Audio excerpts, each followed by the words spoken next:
was that? What was that? Yo!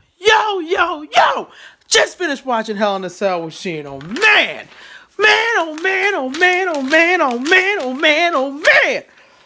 Damn! That was good.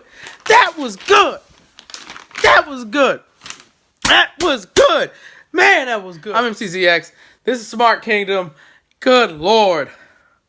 Woo! I love good writing. I like when things come together. Let's talk about Hell in a Cell. I'm going to tell y'all right now, not all the matches were great. Out of the list, 1, 2, 3 out of the 7 matches weren't good at all. I didn't like them. They were decent to just bad. Went from decent to bad. The show with Usos versus New Day in the Hell in a Cell. Match of the Year candidate right there. Match of the Year candidate. What a performance by both teams. If you don't respect either team by this point, get your life together. Get your priorities straight. Think about why you don't like them. You should. You should love the Usos and you should love the New Day. What freaking performance. Usos win. Usos are the new SmackDown Live Tag Team Champions. I didn't see that coming. Beautiful. What a match. The candlestick spots, the spear spot, the freaking handcuff spot. All the false finishes. All of them. All the false finishes. My goodness. What a match. That's how you kick off a show. And that's why tag team wrestling is awesome. It's supposed to be awesome. It's supposed to be. I could go on and on about this match, and it'd be like a 10-minute video just about this match. All you need to know is they have to do it again. And I guarantee those two can top it again. Those two teams can top whatever they do now. Because I doubted they were going to top the last match, the Sin City Street Fight. I didn't think they were going to top that. They topped it tonight. And I think they're going to top it again. There's no way this feud is over yet. I'm sure respect is earned, but there's no way the feud is over yet. There's no freaking way. We got to have more. Like, I know I'm spoiling myself right now, because I am, but we need to have more.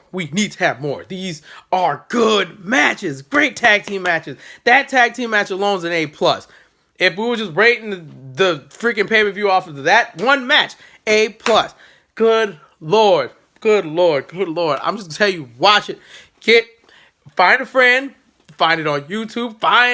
Get the WWE Network. Get the free trial for 3 months or a month. Watch that match and see what I was talking about.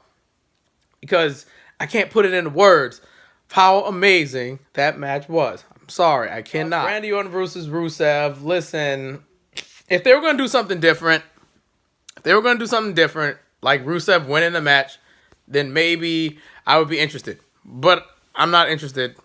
Wasn't interested when it was on. Was happy it was over. The less said, the better.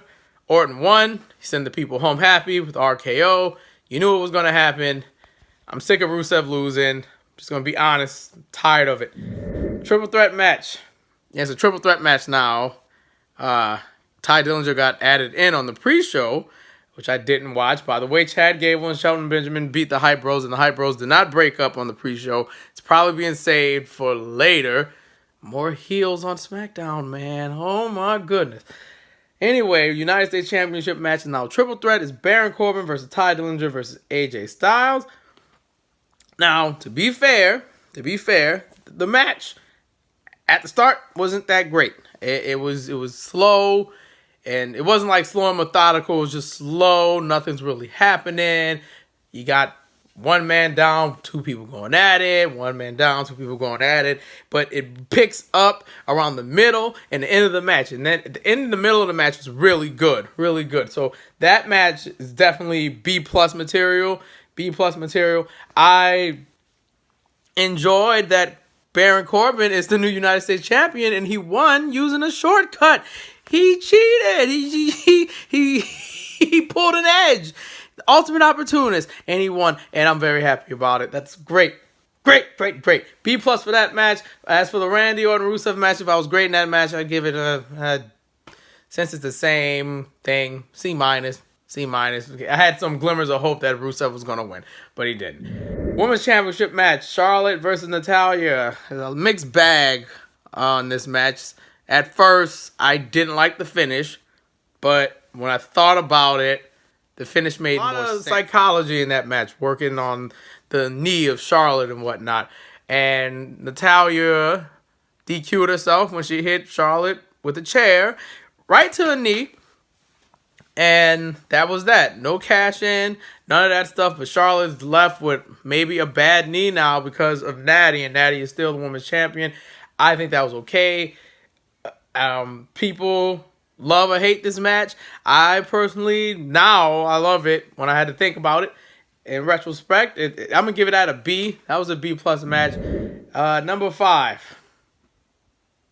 Shinsuke Nakamura versus Jinder Mahal. You know how Jinder does his matches. You know how Jinder wins his matches. You know this already. The less said about this match, the better. Jinder Mahal is still WWE champion. I am very upset the way Shinsuke Nakamura is being booked. He can be booked better, and he's not being booked well or utilized well. Hopefully, in the future, he will be utilized better and not losing to a Colossus. When he kicked out of an AA, but he can't kick out of that little simple Colossus. What a shame. 6th match on the card. Bobby Roode, Dolph Ziggler. Decent match.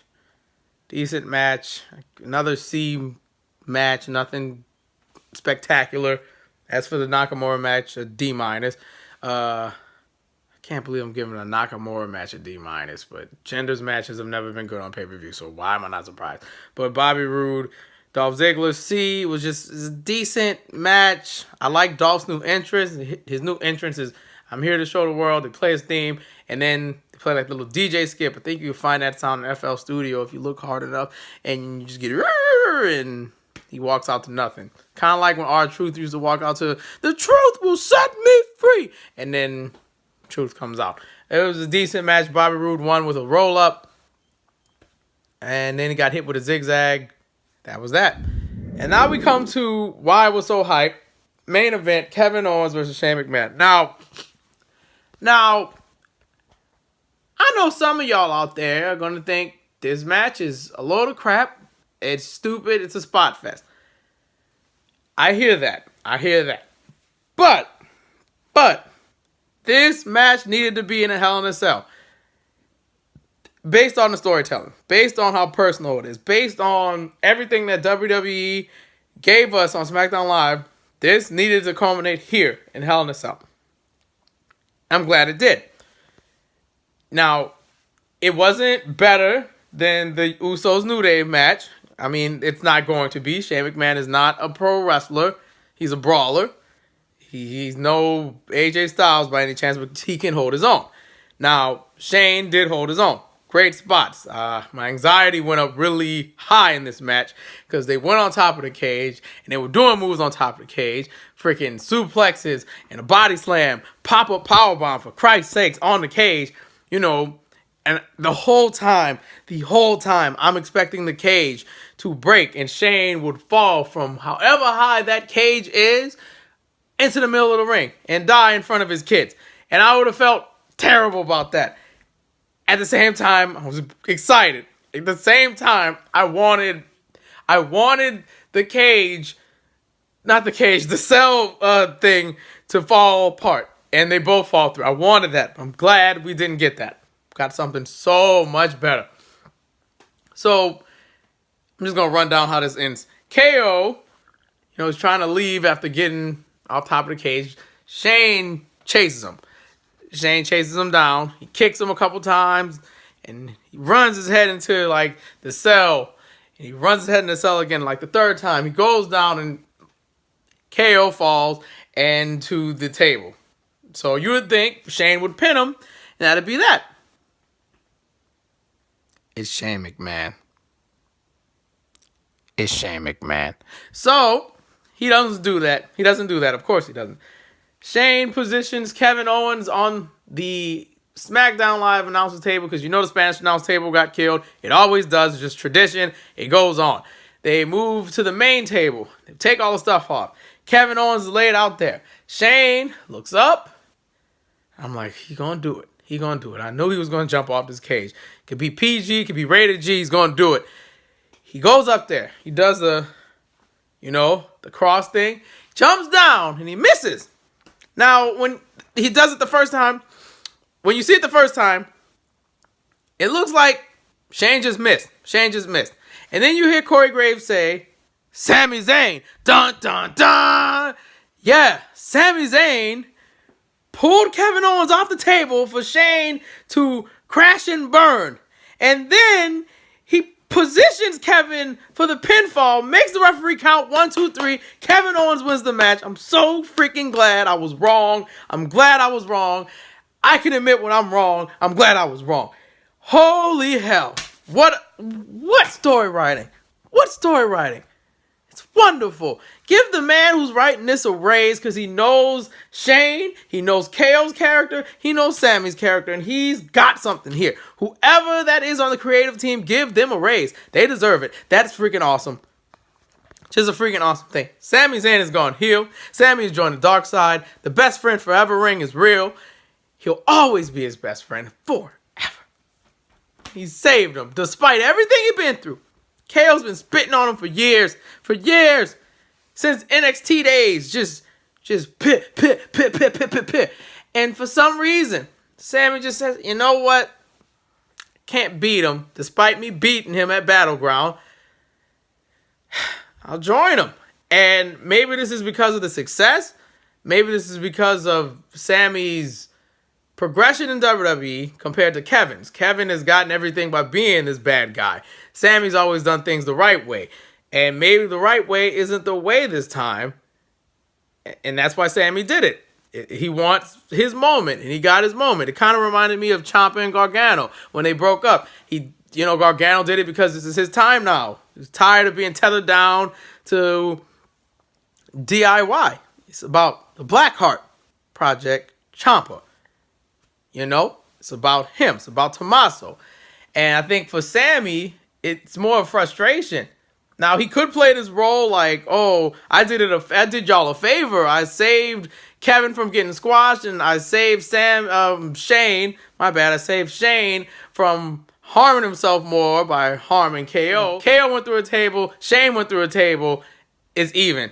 And that's that. He could play like the innocent role, like I'm just doing this because y'all were doing too much. It was straight up chaos out there. It was mayhem, and I stopped it all because y'all weren't going to stop. Y'all were going to keep trying to harm each other or damn near kill each other, and I stopped it. I didn't side with KO. I stopped the match because Kevin was going to get up and do something worse to Shane, or Shane was going to get up and do something worse to Kevin. And it could have been that. Like, Sammy could play off that whole vibe coming Tuesday. He could play innocent, or he could just be like, damn right, that's my best friend, and I always side with my best friend, and he's absolutely right about my progression in WWE. It's time to do things my way from now on. It'll be interesting to see how this plays out on Tuesday. Ooh, man. That was fun. That was so much fun. That was probably one of the better pay-per-views of WWE in 2017. Definitely one of the better pay-per-views. I enjoyed it a lot. I'm going to grade it an A-. I know that's kind of crazy. You're probably like, why? The Nakamura match sucked. The Rusev Orton match was predictable. The Bobby Roode Dolph match was predictable. And the women's championship match ended on a DQ. I get it. Those two Hell in a Cell matches hold this up so well. It sells itself. It's just done correctly. And the AJ triple threat was great. I think the women's championship match is supposed to end like that. A cash-in is not always the answer. It could have happened, but it didn't. We're getting another match between Natty and Charlotte somewhere down the line. It's going to be another quality match. And maybe you'll get your cash in there, but you didn't need it now. You don't always want to pull a trigger, and I get that watching WWE. Bobby Roode and Dolph's far from over. It was because the build-up has been kind of meh, but Maybe now we can get a decent build-up. Randy Orton Rusev just felt like fodder. It didn't need to be there. Shinsuke Nakamura versus Jinder Mahal, to be honest, the whole booking of that is just bad. I feel like the person who's going to dethrone Jinder is going to be AJ Styles. And then Shinsuke is going to win the Royal Rumble. And then we're going to get Nakamura versus AJ Styles at WrestleMania for the WWE Championship. I think that's how we're going to go with this here. Mahal's probably going to lose at either Royal Rumble or Elimination Chamber. I'm leaning towards Elimination Chamber. A lot of people say Royal Rumble.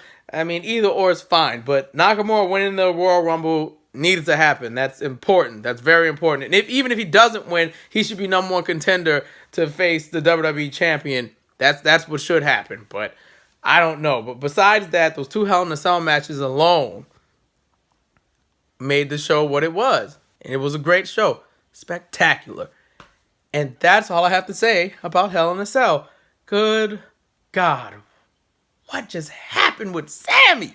Man, I can't wait for Tuesday. I cannot wait. Anyway, that's it. I'm MCZX. I'm MCZX for the Smart Kingdom.